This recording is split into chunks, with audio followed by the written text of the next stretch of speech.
Welcome to another webinar in our series on institutional repositories. This afternoon's webinar is presented by Wendy Robertson, the Digital Resources Librarian at the University of Iowa Libraries. Wendy is responsible for managing the institutional repository and for supporting electronic scholarship and e-publishing, including locally published e-journals. Wendy's interest in metadata in the IR environment stems from her work on data analysis on digital collections related to batch loading, migrating from one system to another, and aggregating with other information resources. Wendy received a BA in History from Grinnell College and her MLIS from the University of Iowa. Prior to becoming the Digital Resources Librarian, she held positions at the University of Iowa as a serials cataloger and supervisor in technical services and as the Electronic Resources Systems Librarian. Wendy's presentation, entitled Repository Metadata, Challenges of Interoperability, will provide an overview of the specific challenges in repository metadata management, including working with both user-submitted data and automated processes. She will discuss how repository data may be searched and repurposed and which fields are needed for effective interoperability.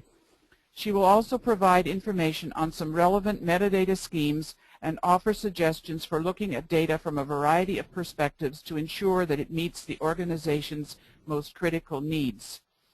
If you have questions for Wendy, please type them into the question box on your screen. At the conclusion of her presentation, Wendy will answer as many questions as time permits.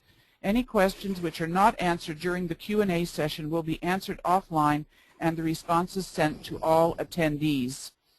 Today's session will be recorded, and you will receive a link to the recording shortly after the conclusion of the webinar, together with a copy of Wendy's slides. Now, as I turn the presentation over to Wendy, there may be a slight delay.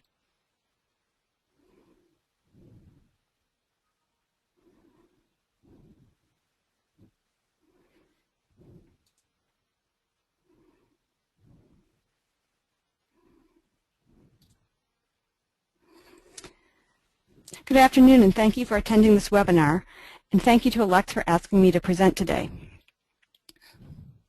This presentation builds on Marisa Ramirez and Nancy Faldrin's webinar, Making the Most of Your Descriptive Metadata, Planning, Transforming, and Reusing in the ALCTS Institutional Repositories webinar series. They discussed using various silos as sources for your metadata and gave practical information on how to transform metadata. I highly recommend this webinar as well as others in the ALCTS series. My slides will be available after the presentation, so you can get any URLs you want at that time. I'm going to begin with a quick overview of some general concepts. NISO's 2007 publication, A Framework of Guidance for Building Good Digital Collections, includes a useful overview of metadata and provides links to a variety of standards. As with many publications, it is focused on cultural objects rather than scholarly output. It lists general metadata principles which create a solid foundation for further discussion. I think of this first principle as know your audience, know who you are sharing with, and know your standards. These themes will come up throughout the presentation.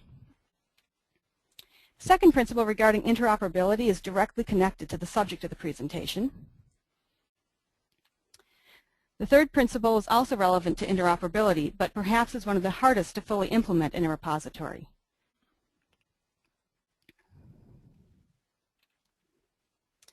And rights and terms of use are particularly important when sharing metadata, when sharing the data. And these last 2 points are not really as relevant to this presentation, but are still good to review.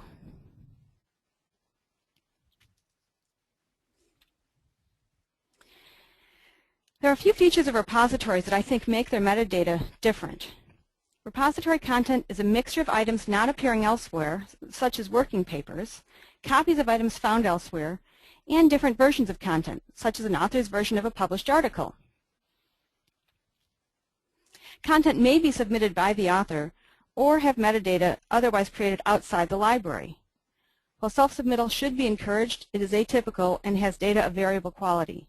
Content also may be added in a largely automated process.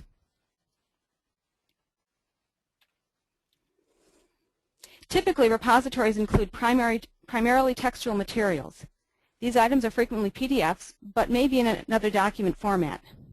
The relatively few types of formats and their full-text searchability means you may be more flexible on some metadata requirements. Scholarship and research is not limited to textual items. Repositories can include images, video, learning objects, etc. These all have different issues for identification and require more careful metadata. Datasets require much greater expertise. Usually the creator of the data must provide information regarding how the data was created, what it is, and how it can be used.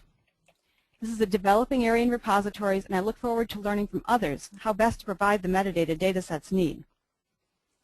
This breadth of possible formats in a repository creates challenges. The less homogeneous the material, the harder it is to have tight standards.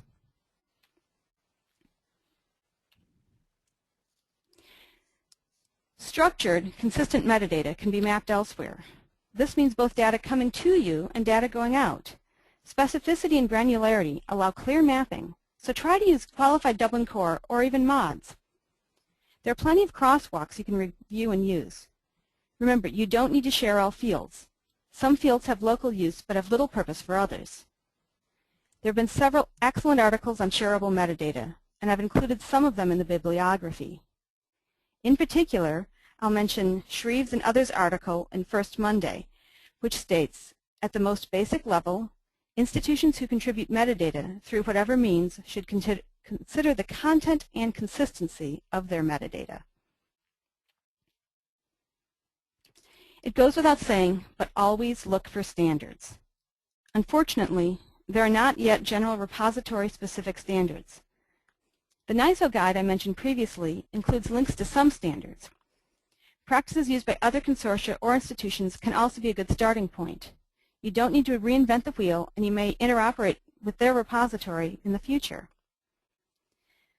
Sites can provide anything from very short guidelines about their fields to very extensive documentation. The UK, Australia, and Germany are ahead of the United States on many repository issues, so don't be insular when you explore repository metadata.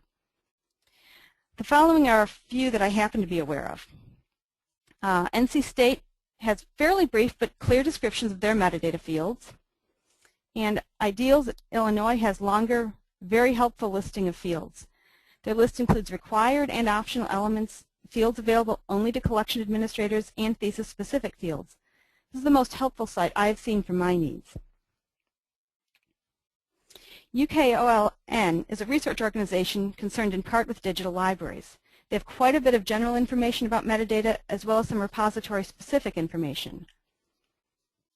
The Metadata Advisory Committee for Australian Repositories was established to provide recommendations and advice on metadata requirements for digital repositories. Max Planck Society's eDoc server has several technical documents that are interesting when you start needing schemas and scripts.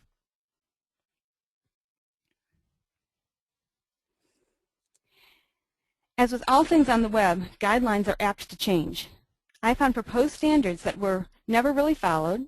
I found good guidelines pop up where they were lacking before. And again, I hope there will be open repository standards in general use soon. I think SWAP is more of a model than a standard. It's the Scholarly Works application profile. And it maps Dublin Core fields for scholarly works into a Ferber model. It's also a UKOLN project. I'm unsure how it's being used at this time, but I think it's interesting to see what they've been doing.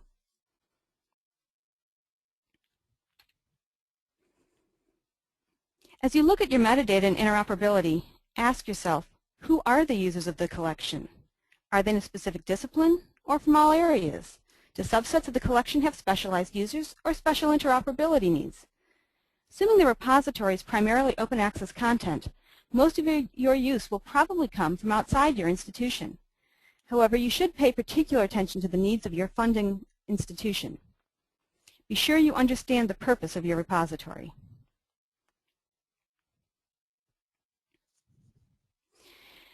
You probably get some information from elsewhere and also share your data with others. These two sides of interoperability have somewhat different issues. When your data is going elsewhere, you have the ability to make it meet the needs of your community. Depending on the importance of the group, you may or may not alter your practices. For example, if the university administration requests something, you will probably do it. But if you are voluntarily contributing to a collaborative project, you may just want to meet the minimum standards. For data coming in, it often is completely up to you to map, normalize, and enhance the metadata to meet your needs. Metadata in repositories has to come from somewhere, so this is the real starting point. Our goal in repositories has been to have self-submitted content, and this is one of the identifying characteristics of repositories. In reality, the if you build it, they will come philosophy hasn't been successful. Most of your submittals may instead be mediated by library staff. If you want to encourage self-submittal, don't set the bar too high. Allow people to submit with only basic information. For example, Archive, a very successful disciplinary repository, requires only authors, titles, abstract, and report number. They have other fields that are optional. Theses are frequently self-submitted, either directly to the repository or with metadata from ProQuest. Because submittal is required for students to graduate, you can require additional information, and they will add it, although you can't count on the accuracy of their data. The lesson is, people will add extra data when it is in their self-interest to do so. We all know it is important to create efficiencies where you can, so look for sources for your data. If existing data can be repurposed, you won't need to spend time re-entering it. You may be able to get data from an individual or department in a spreadsheet, database, or from a website.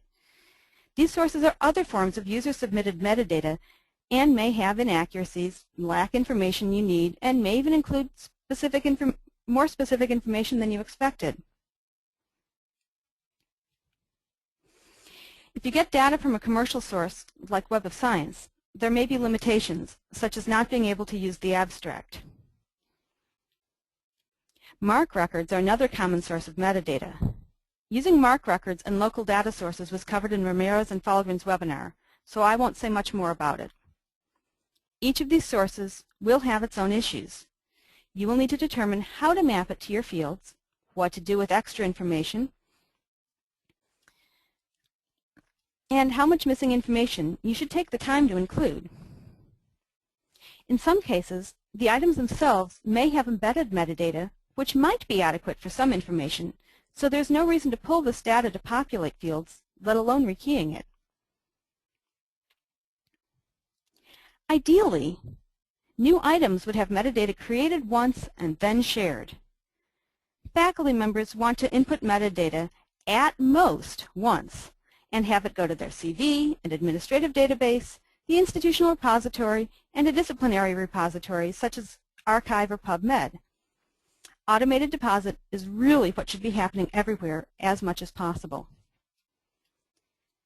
Even if a fully automated process is not currently possible for you, you might be able to get data in a semi-automated way using an identifier such as a PubMed ID or by receiving a regular export of items. I think of automated submittal as parallel to shelf-ready. You need to decide how much tweaking you need to do and what you can accept. Spend your time on fields that really matter to your users and partners and only fix the rest in a semi-automated way, if at all.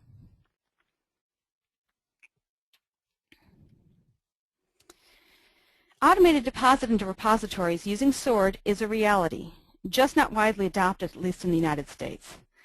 I think some of these initiatives are moving faster in places with mandates. Even if your repository doesn't support SWORD, or if your researchers don't publish in publications that offer SWORD deposit, look at how the process works to ensure your metadata fields will be structured to receive data.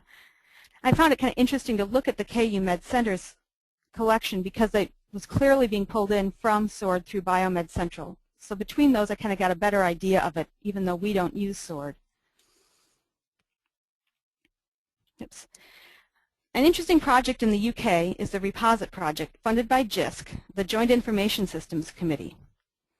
It is trying to increase the use of repositories by embedding deposit in a researcher publication management system, or CRIS, which stands for Current Research Information Systems. They're working towards interoperability with Romeo data, repositories, and research information systems. The Repository Support Project recently had a workshop on Romeo and Chris in practice, and the presentations are available online. I'm very excited to see what these groups come up with, since I think this is our future in repositories.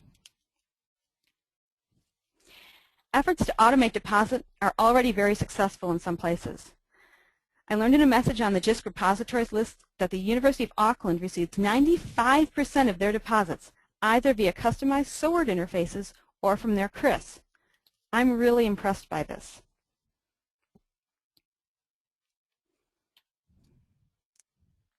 I guess I will also mention to people, I'm not seeing the questions. I'll answer them at the end, so I apologize if there's something that would be helpful if I could answer right now. This has to do with the technical difficulties Pamela mentioned at the beginning. Perfect metadata for few objects doesn't make sense. Repositories need content, and we all have limited resources, so you need to find a happy balance between a pile of unfindable stuff and beautiful metadata. If you are responsible both for recruiting content and cleaning up metadata, getting content will undoubtedly take the lead, because without content, a repository is nothing. Each sub-collection in your repository may have its own needs, but you should also consider the needs for your collection as a whole, as well as for those with whom you are sharing. If you have a specialized metadata scheme for a collection, you need to be certain it will still work well within your whole collection. You should allow for the growth of your repository, so be careful about being too rigid in your requirements. For metadata created any way other than manual entry by library staff, you will need to determine how extensive a review it needs. You may simply accept metadata as it is with no review. You may decide to review only a couple of fields you determine are critical and ignore the rest. You may decide to forego controlled vocabulary for full text items. You may accept items with no keywords or abstracts. However, as soon as you share your metadata with others, some of these quality control issues become more noticeable. As more deposits are automated, our expertise can be focused on QC that impacts interoperability and adds value, such as controlled subjects. There are several ways you can enforce quality control on your fields, and you should make use of them whenever possible. Place an automated check on the format or value of fields, if possible.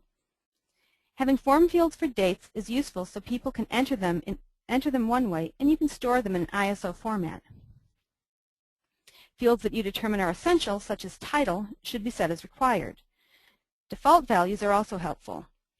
For example, you may decide that language is important for interoperability, but since most of your content is in English, you can set that as the default.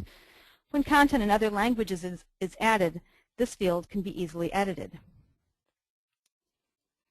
Choosing options from a list is generally faster and easier for submittal and will result in consistent data.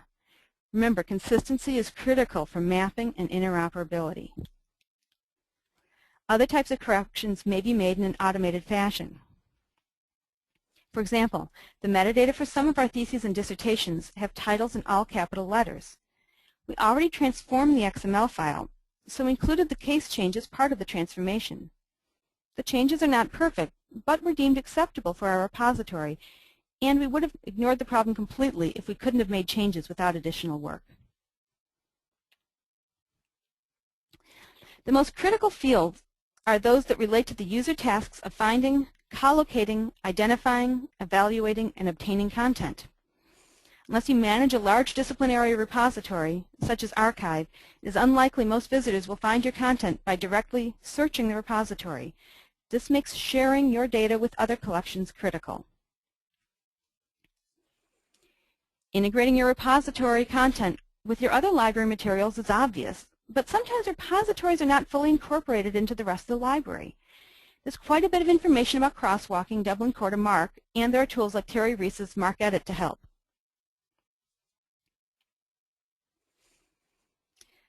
Like us, you may have integrated your content not in the MARC catalog, but in a resource discovery system using OAI PMH. I think all repository software supports OAI PMH to share structured metadata in Dublin Core and other formats. Mapping your data well to OAI is an essential part of interoperability, since it is the way most repositories share their metadata. If your data will be shared with a regional or consortial collection of repositories, remember to map to meet their needs as well. One particularly important collection of repository metadata is Oyster. This used to be independent and at the University of Michigan, but since 2009 it has become part of WorldCat. Content is no longer harvested simply by OAI. You now map your data using the WorldCat Digital Collection Gateway. OCLC has detailed information on contributing repository metadata. You can look at how repositories map their data in OAI by adding commands after the repository's base URL. If you don't know the base URL, you can search in the registry of open access repositories and look at the record details. It can be particularly helpful to search by repository software to see examples that you know would be possible in your local situation. By the way, I picked this particular example at random in case anyone is wondering. So when you're in ROAR, if you click on the record details, and then you click on List Metadata Formats, you can see what formats the repository supports. You can see items in the collection by adding the list records and metadata prefix, which is like the last URL, just without that final part after the ampersand set. So that will show you all of the records in a collection in that specific metadata format. If you want to look at a specific collection, then you can find out what collections are in there using the list sets command, like the second to the last URL, and then you can put it all together to see the metadata for a specific collection in a specific format using a structure like the last URL.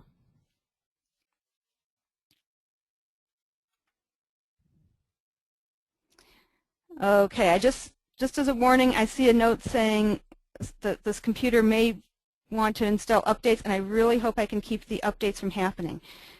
So just as a warning in case something really bad happens.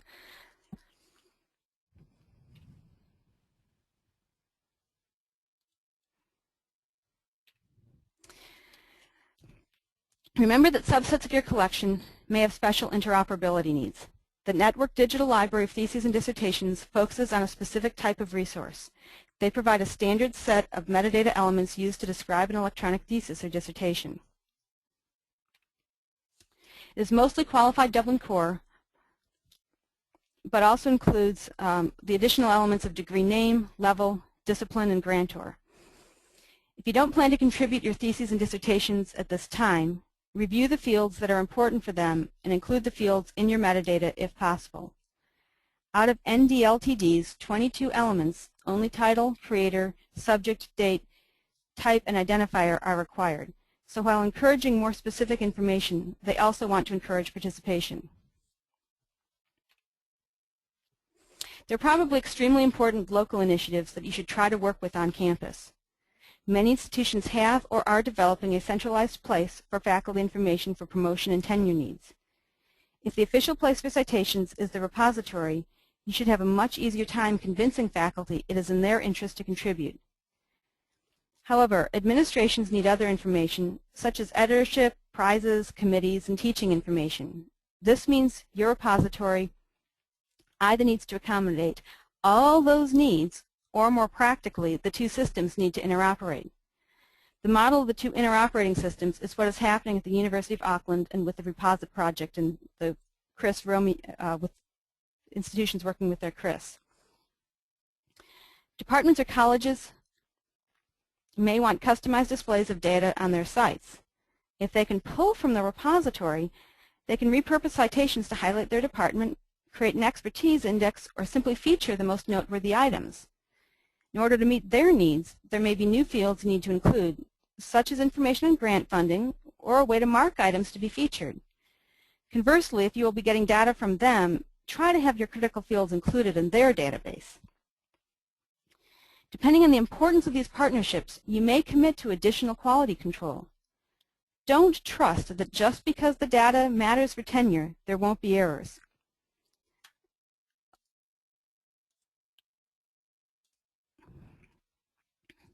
If you have built a place to house data centrally for other services to be built on, you have a greater responsibility for quality data. But because of the corresponding increase in the repository's importance to the institution, Hopefully you will receive sufficient support to ensure the metadata meets local needs. This quality control may take place in the RIS, which feeds the repository and other services.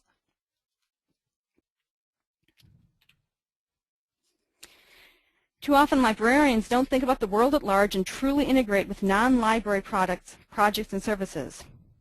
Not to dismiss library searching tools, but the reality is that most of your use will come from search engines and probably mostly from Google. Make sure your site is optimized for search engines. This includes making sure your site is fully browsable with static links that aren't redirects. You should be able to get to all your content in less than 10 clicks from the home page. Making a sitemap can help if you don't have an easily browsed structure. Google Scholar has specific information about what it looks for when indexing. Their information explicitly states repositories should use HTML meta tags. The fields in their example are title, author, date, journal title, volume, issue, first page, and PDF URL. In essence, the basic elements of a citation. Repositories generally have a metadata page which could include meta tags. Google Scholar can also use the structure of a PDF to identify the title from the top of the first page and expects the authors below the title.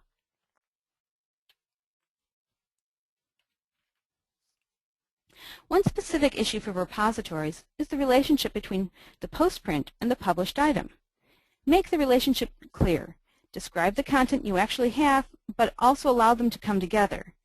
This is somewhat similar to the issues of describing the actual photograph taken in 1920 or the digitized file made in 2011. A user typically wants the 1920 date, not the 2011 date, even though it's not strictly speaking what you have in hand and are describing.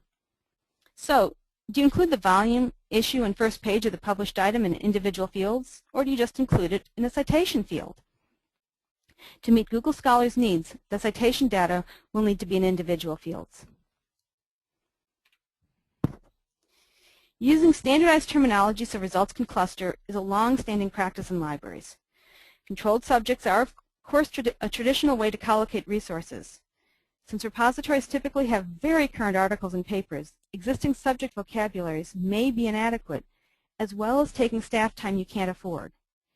Keywords are great, and if you can have a prompted list based on a collection, it can help keep terms consistent and reduce errors.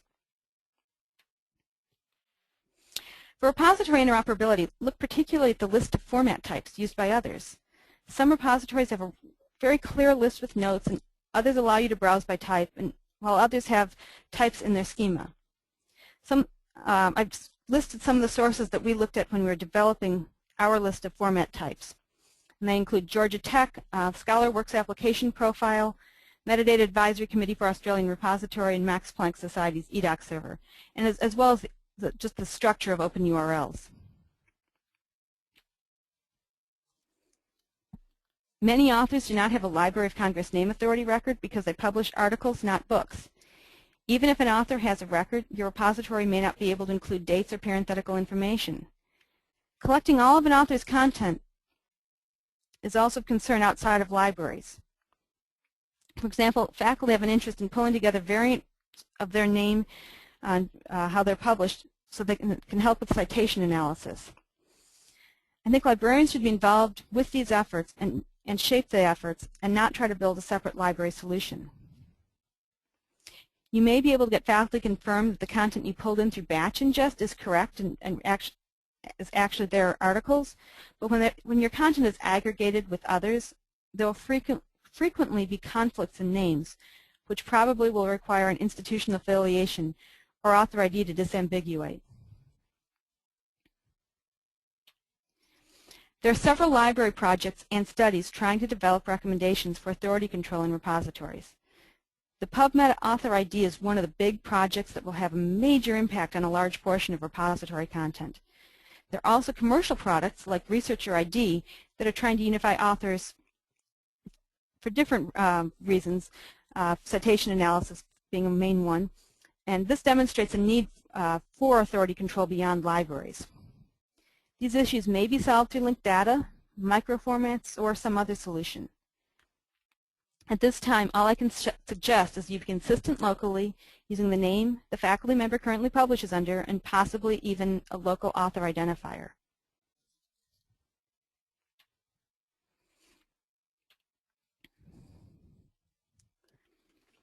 Complete metadata in large part is the classic on a horse issue. Be sure there is sufficient information in the metadata to provide context when it is merged with other records.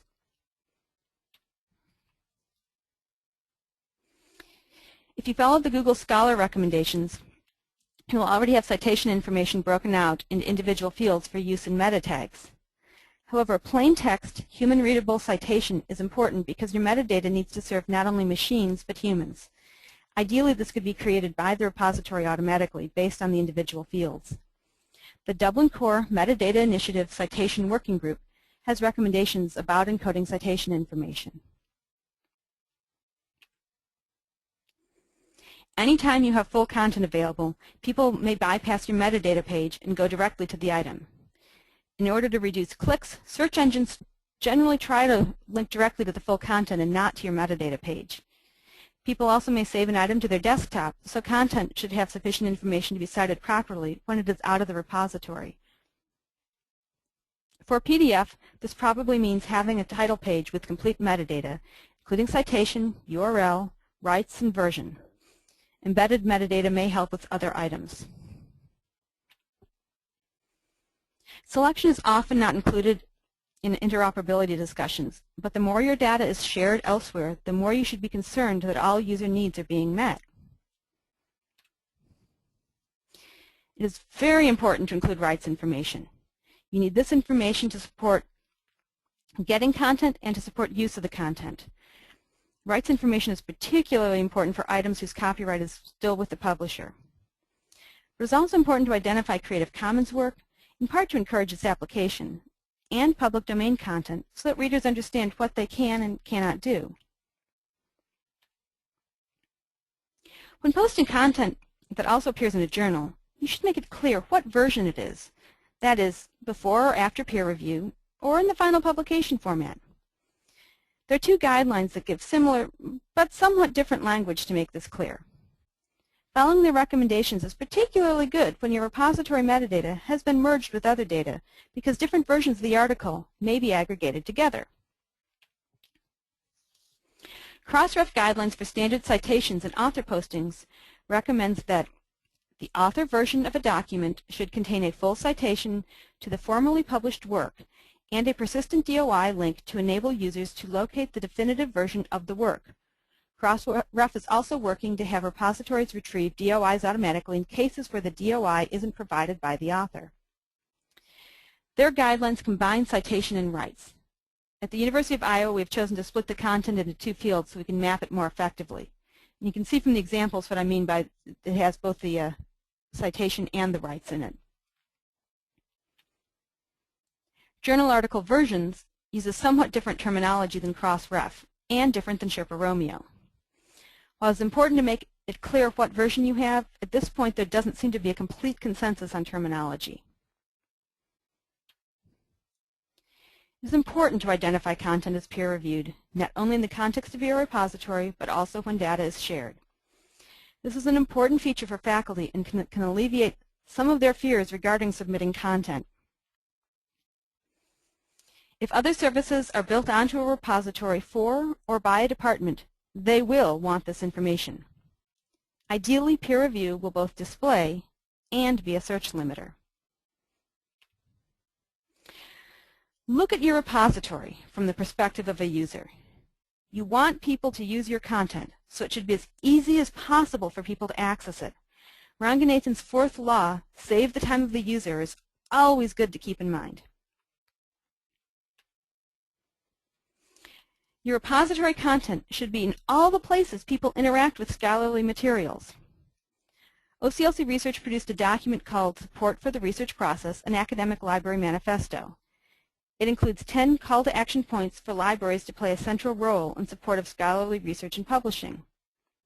All points are good to keep in mind, but I think point 3 about embedding content within regular workflows and integrating with services is particularly relevant for repository interoperability. The sixth point is also important. Recognize that discovery of content will happen outside of libraries, but that libraries are uniquely suited to providing the organization and metadata that make content discoverable. Repositories often have a recommended style for citations, which is helpful, especially when people are citing in non-academic sources, such as Wikipedia. However, your repository probably has content across various disciplines, all with their own citation styles. The best option is to make sure your repository communicates effectively with citation management software. One example, fairly common example, is RIS, which is a standardized tag format which allows citation programs to exchange data. BibTeX is another example. Information about both of these is available in several places, and I've given a link to the Reference Manager site for RIS. As long as your metadata can be mapped clearly into a standard citation format, it ought to work. Nevertheless, test various formats to ensure they go correctly into different software such as RefWorks, EndNote, and Zotero.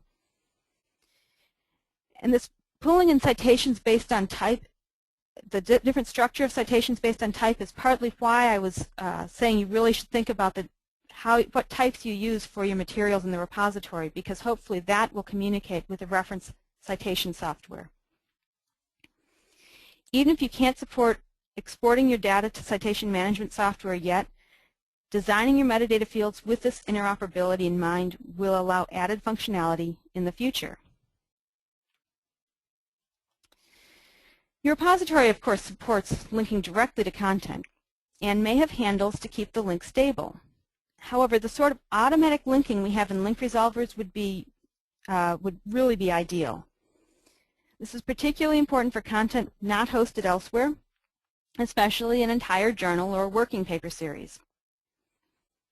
I am unsure if open URL linking is possible for miscellaneous working papers and postprints. I don't know how a link resolver knowledge base could rationally account for all these separate items, but perhaps there will be a way in the future. Even so, you should make sure your repository elements can be mapped to open URL elements, which are largely the same as citation fields. Finally, allow your data to be reused in ways you haven't anticipated. It is possible there will be mashups coming from unexpected directions. People are doing great things with open data, and you want to encourage people to make use of your repository in all ways. I've included a bibliography of sources that I've referred to and found useful.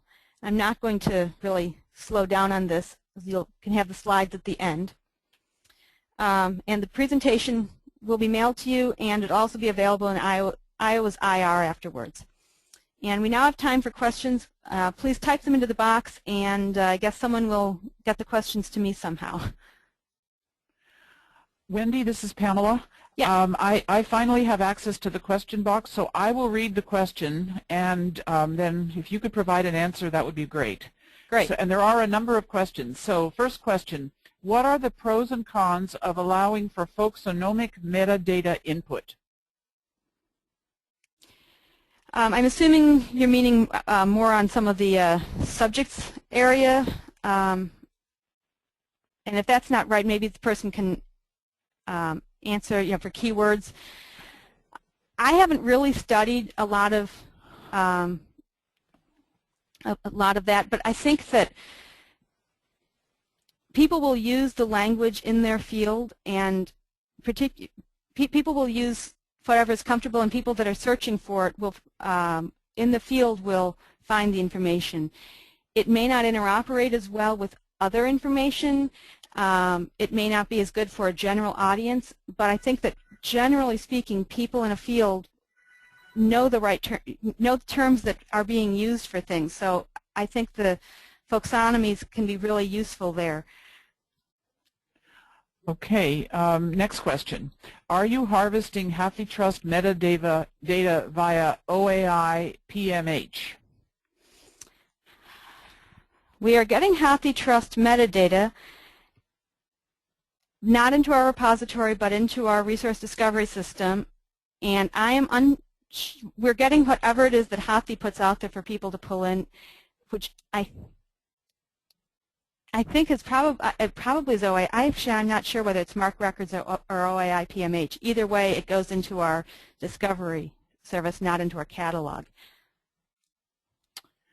Next question. Have you found issues with interoperability regarding Zotero, RefWorks, and other citation tools? Yeah, that's not going in perfectly, and particularly the farther you are from a scholarly article, the less likely it seems that it works. Zotero's working pretty well, and I know we can do more customizing of how things go into Zotero being open source. RefWorks actually doesn't seem to work as well to pull in, and unfortunately we are very much a RefWorks campus, not a Zotero campus. So this is kind of one of my pet peeves about how things work around here sometimes, that our repository doesn't feed as smoothly into our primary citation manager as I would like. Another question. Does your repository integrate with your university's LDAP server so that submission is based on user's unique ID? Not yet. It's on our plan. Hopefully this year we will get that operating. Okay. A question. Is this webinar being recorded? Yes, the webinar is being recorded, and you will be sent a link to the recording when we're all done. That is the last question at the moment that I see. I don't know if there are, if we could wait a minute or two and see if there are any other questions that come in. I don't see anything else.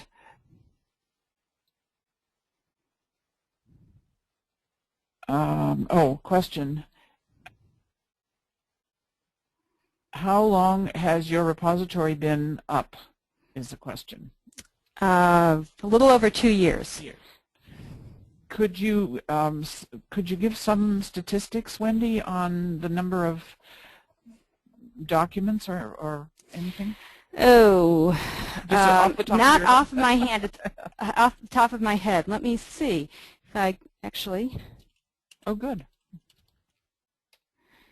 We have approximately 5,000 papers and shy of 300,000 downloads. It's very nice. Let's see if there are any more questions.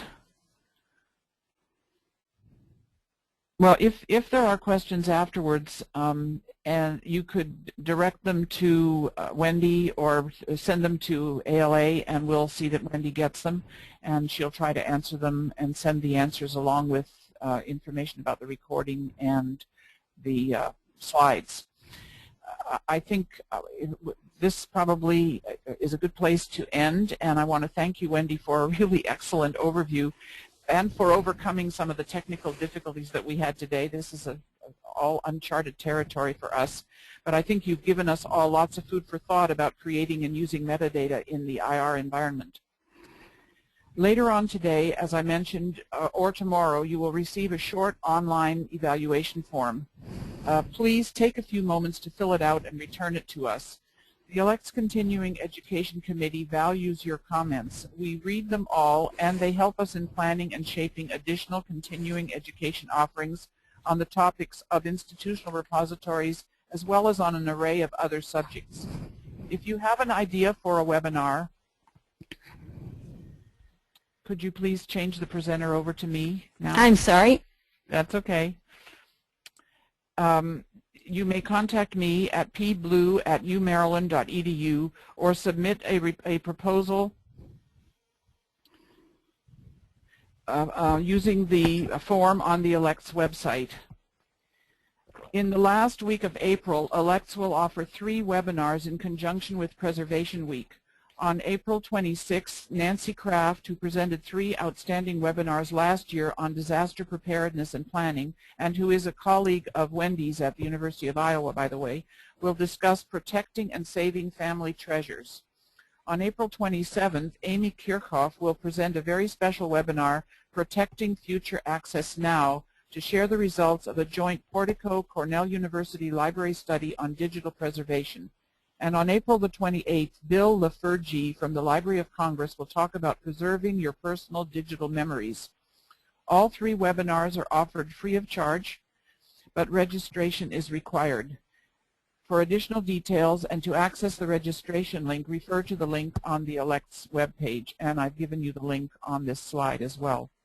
We also have 2 more webinars scheduled in the IR series. On May 11th, Mary Ann Bueller will share her insights on engaging the campus in using an IR, and on June the 1st, Suzanne Bell and Nathan Saar will discuss the development of IR Plus, the open source repository solution they developed at the University of Rochester. And we have 2 other webinars before annual on May the 4th and May the 25th. Details are on your screen. As we sign off this afternoon, I would like to say thank you to Yuan Lee, a member of the CE Committee's Technical Support Subcommittee, and to Jacqueline Howard in the ALA office for helping us with technical support.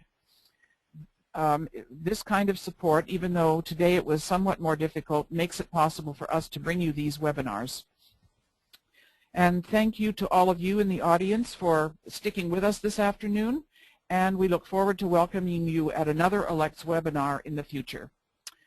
Thank you again.